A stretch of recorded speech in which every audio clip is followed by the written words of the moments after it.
Hello, it's Gotchalytics here, and today we'll be covering the very anticipated upcoming Resonator, Iuno. In this video, we'll be getting a foothold of her kit, rotation, echoes, talents, weapon options, team options, and at the end, my overall opinion. I'll also be covering Augusta's usage with her, since they're definitely intended to synergize with each other, although I will go over a few other options. And now for a quick disclaimer. This video is based on my own calculations and theoretical analysis. Actual gameplay will likely differ due to in-game variables, updates, rotations, and individual playstyles.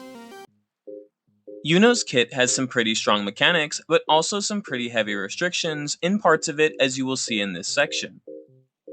Iuno's intro does some damage, but more importantly allows her to immediately cast her resonance skill, Closing Refrain, which allows her to enter lunar cycle half-moon state and gives her 40 out of 100 sentience or forte energy. Her basic attacks are pretty standard, with the exception that when she casts her basic 3, she can also cast Closing Refrain. So if you didn't intro into her, you can enter lunar cycle this way instead. While in lunar cycle half-moon state, her basics also recover sentience. Iuno has a few different skills she can cast, but differ depending on what cycle you're currently on in lunar cycle state, and a normal skill outside of this state called Pulse of Origins. Pulse of Origins does some damage and allows you to immediately cast Resonance skill, Closing Refrain. In lunar cycle half-moon state, her Resonance skill is converted to Unfinished Refrain, but it does share a cooldown with Closing Refrain. Both Closing and Unfinished Refrain restore 25 points of sentience and have the same multiplier, allowing Iuno to gain a decent chunk of forte energy. To go over her other skill, Arc Beyond the Edge, Iuno must first enter Lunar Cycle New Moon. You can enter this state by tapping Jump when you're inside Lunar Cycle Half Moon state. When you switch to Lunar Cycle New Moon, your attacks become Moonbow attacks, and allow you to cast her skill, Arc Beyond the Edge, twice that has a 10-second cooldown. This leads nicely into Iuno's Forte Circuit. When you're inside Iuno's lunar cycle, New Moon state, your attacks will consume sentience, enhancing your Arc Beyond the Edge, Dodge Counter, and Moonbow basic attack multipliers. These enhanced multipliers are separate from your basic attack multipliers and belong to the Forte Circuit category, so do keep that in mind when leveling your talents. The enhanced abilities that consume sentience also heal the team and give Iuno additional Concerto energy per hit, granting the team quite a bit of utility. Once your Concerto is full, you're able to cast Absolute Fullness by casting Iuno's Heavy Attack. This conjures the Full Moon Domain, which has the following effects. It heals and recovers stamina periodically, grants stacks of Blessing of the One Light to the Resonator inside the domain when obtaining a shield with a 0.5 second cooldown, and it lasts for 30 seconds with a 25-second cooldown. The Blessing of the One Light buff effect gives you 4% all damage amplification and can stack up to 10 times for 10 seconds, but is removed when the active Resonator leaves the field. And as you can see, this effect was pretty much tailor-made for Augusta, with her shield being able to proc every 0.5 seconds, just like the Blessing of the One Light's cooldown. Removing the stacks of Blessing of the One Light by swapping characters also decentivizes the quick swap playstyle, since it has that 0.5 second cooldown and requires 10 stacks to receive the maximum effect. Another reason for this is that Iuno's inherent skill, Derivation, makes it so that when you cast your Intro or Liberation, you immediately gain 5 stacks of the Blessing of the One Light, further lowering quick swap playstyle's potential, since it will be hard to gain these stacks back throughout Iuno's rotation. Her other inherent skill, Waxing Ascent, does allow her to gain a personal shield for 32% of her attack for 15 seconds when casting most of her abilities. Iuno's Liberation has a pretty large multiplier, puts her in lunar cycle state, and grants her 60 sentience, so between this and her intro, you can immediately cap on sentience. And as for her outro, it does damage and provides a massive 50% heavy damage amplification for 14 seconds. As far as Iuno's rotation goes, while it will likely be further optimized in the future, depending on your level of investment and any tricks the community cooks up, this rotation should provide a good foundation to build off of.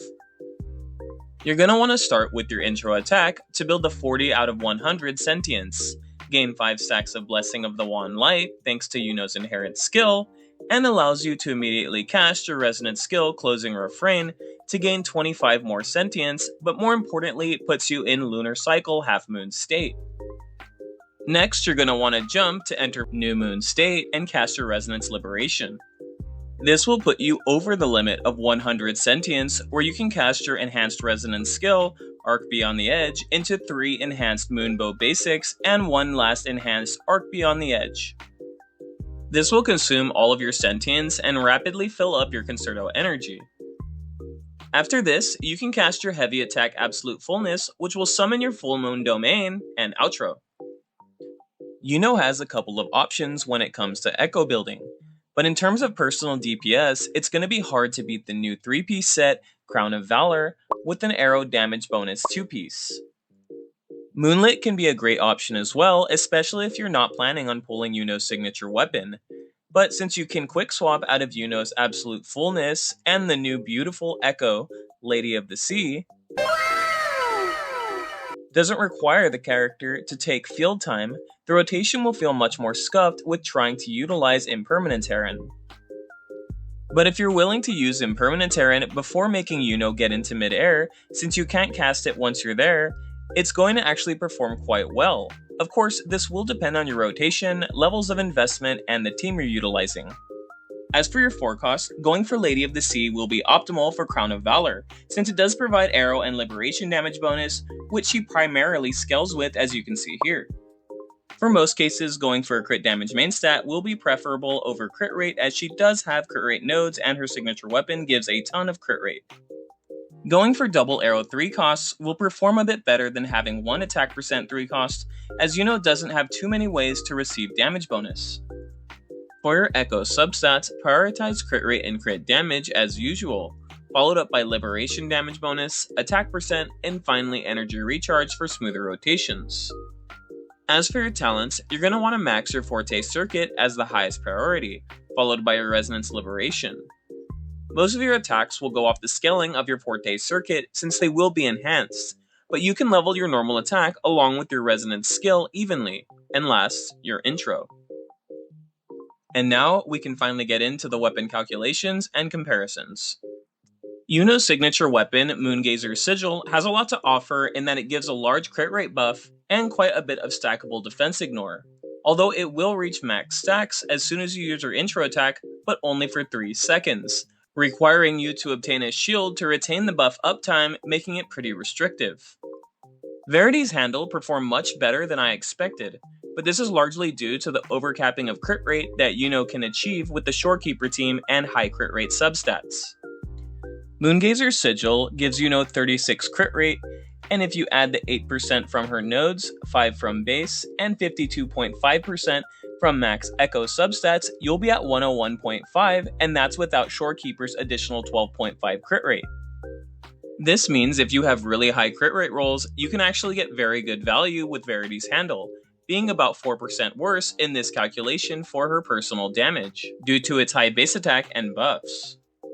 Now if I swap Shorekeeper with Jianshin, you can see that without the crit rate overcap, Moongazer's does quite well, with Verity's being about an 11% decrease for Iuno's personal damage, and a 4% decrease for the team's DPS.